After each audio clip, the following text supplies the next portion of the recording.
আমি অসম চাহ জনগোষ্ঠী সাহিত্য সভাৰ ১৭তম প্ৰতিষ্ঠা দিৱস আমি আমগুৰি চাহ বাগিচাত পাতিবলৈ ললোঁ আৰু বতৰৰ বিভিন্ন বিধি পথালিৰ মাজত আমি কেইদিন যথেষ্ট আমাৰ যিসকল সদস্যা আছে সেইখিনি যথেষ্ট কষ্টৰে বহুত ত্যাগ স্বীকাৰ কৰি দিনে ৰাতি এক কৰি আমি কামখিনি আগবঢ়াই আনিলোঁ আৰু আজি ৰাতিপুৱাৰ পৰা আমি একদম উখল মাখল পৰিৱেশ আমি ভবাই নাছিলোঁ যিভাগে হ'ব তাতকৈও বেছি ভবাতকৈ বহুত গুণে ভাল হ'ল আৰু আমি বহুত আনন্দিত আৰু এই মেছেজটো যাতে অসমৰ চুকে কোণে যায় তাকে কামনা কৰিছোঁ।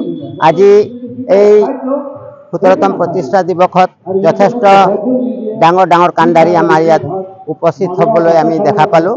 ইয়াৰ মাজত আমাৰ ডক্টৰ প্ৰহ্লাদ চন্দ্ৰ তাছা তেখেত এজন ৰাষ্ট্ৰপতি পুৰস্কাৰ প্ৰাপ্ত এজন ব্যক্তি, লগতে আহিলে আমাৰ অসমৰ বিখ্যাত গায়ক ৰাম চাচনি, তেখেতো যথেষ্ট সুনাম থকা এজন ব্যক্তি।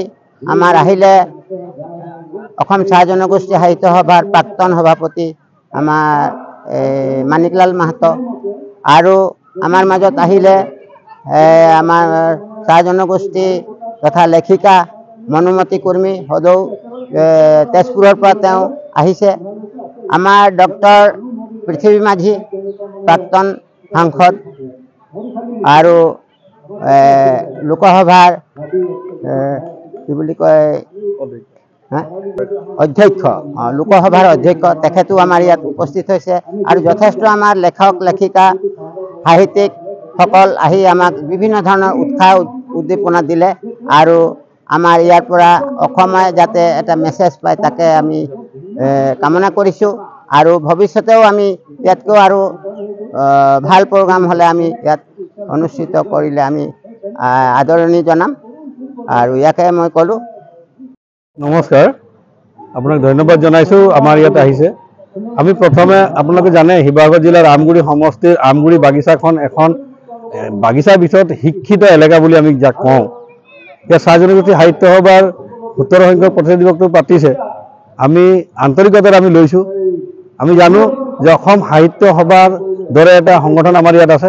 চাহ জনগোষ্ঠীৰ সাহিত্য সভা তাৰ এটা অংশস্বৰূপ। চাহ জনগোষ্ঠীৰ অবিহনে অসম সাহিত্য সভাও সম্পূৰ্ণ নহয় আৰু অসমীয়া জাতি গঠনত চাহ জনগোষ্ঠীৰ যথেষ্ট অৱদান আছে। আমি সেইকাৰণে চাহ জনগোষ্ঠী সাহিত্য সভাৰ লগত সংগতি ৰাখি এই কাৰ্যসূচীত আমি সত্ৰীয়া নৃত্য প্ৰদৰ্শন কৰিছোঁ। আপোনালোকে ইয়াত ঝুমুৰা নৃত্য দেখিছে, শংকৰদেৱ বিৰচিত বৰগীত আমি কৰিছোঁ। আমি যে অসমীয়া হাড়ে হিমে যে অসমীয়া এইটো আমি দেখাবলৈ আমি চেষ্টা কৰিছোঁ আৰু অসমখনক আমি নিজৰ মাতৃভূমি অসমীয়াক আমাৰ নিজৰ আমি মাতৃভাষা হিচাপে আমি গণ্য কৰিছোঁ, যাৰ প্ৰতিফলন আজি ঘটিছে আপোনালোকে ইয়াত দেখিবলৈ পাইছে। ইয়াত মানিকলাল মাহাতৰ নিচিনা মানুহ আহিছে। ইয়াত পদ্মশ্ৰী বঁটা প্ৰাপক বিশিষ্ট সাহিত্যিক লেখক পদ্মশ্ৰী প্ৰহ্লাদ চন্দ্ৰ তাছা আমাৰ মাজত আছে। অসম গৌৰৱ বঁটা প্ৰাপক ৰাম চাচনি ডাঙৰীয়া আমাৰ মাজত আহিছে। প্ৰাক্তন মন্ত্ৰী বিশিষ্ট লেখক পৃথিৱী মাঝি ডাঙৰীয়া যথেষ্ট বয়সৰ মাজতো আহি তেখেতে জনগোষ্ঠীটোৰ কাৰণে আহিছে আৰু তেখেত তেনেকুৱা অসমৰ বিভিন্ন প্ৰান্তৰ পৰা সিঁচৰিত হৈ থকা বহু শিক্ষিত মানুহ আমাৰ মাজত কিন্তু আহিছে আৰু আমি ধন্য মানিছোঁ যে তেখেতসকলৰ পদদোলাই আমগুৰি বাগিচাক মানে এক বহু মাত্ৰা প্ৰদান কৰিব।